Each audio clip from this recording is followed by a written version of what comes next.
इस वीडियो में आपको बताने वाला हूँ कि कैसे आप अपनी Realme P3 Lite 5G में डेवलपर ऑप्शन को इनेबल कैसे कर सकते हैं। अगर आपको डेवलपर ऑप्शन को इनेबल करना है, इस वीडियो को फुल देखिए, मैं आपको स्टेप बाय स्टेप बताने वाला हूँ। चलिए वीडियो को शुरू करता हूँ और लाइव प्रूफ में डेवलपर ऑप्शन इनेबल करके आपको दिखाने वाला हूँ। सेटिंग्स वाले एप्लीकेशन को ओपन कर लीजिए, नीचे आ जाएगा और यहाँ पे एक ऑप्शन देखने को मिलेगा वॉट डिवाइस। ये वॉट डिवाइस पे क्लिक कीजिए और क्लिक करने के बाद नीचे आइए, यहाँ पे एक ऑप्शन देखने को मिलेगा आपको वर्जन नंबर। तो वर्जन पे क्लिक कीजिए और फिर से यहाँ पे वर्जन नंबर ऊपर में दिखा है, तो इस पर क्या करना है, 7 बार टाइप करने के 1 2 3 4 5 6 7 टाइप कीजिए। तो जो भी आप होम स्क्रीन में पासवर्ड या फिर पैटर्न लगाए हैं वो दे दीजिएगा। देने के बाद यहाँ पे देखिए you are a now a developer, तो यहाँ से बाई कीजिएगा।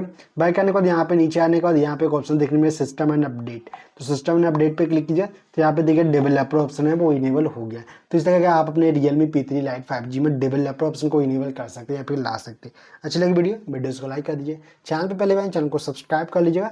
और कोई भी डाउट होता है तो आप मुझे इंस्टाग्राम पे, ट्विटर पर फॉलो करके आप पूछ सकते हैं।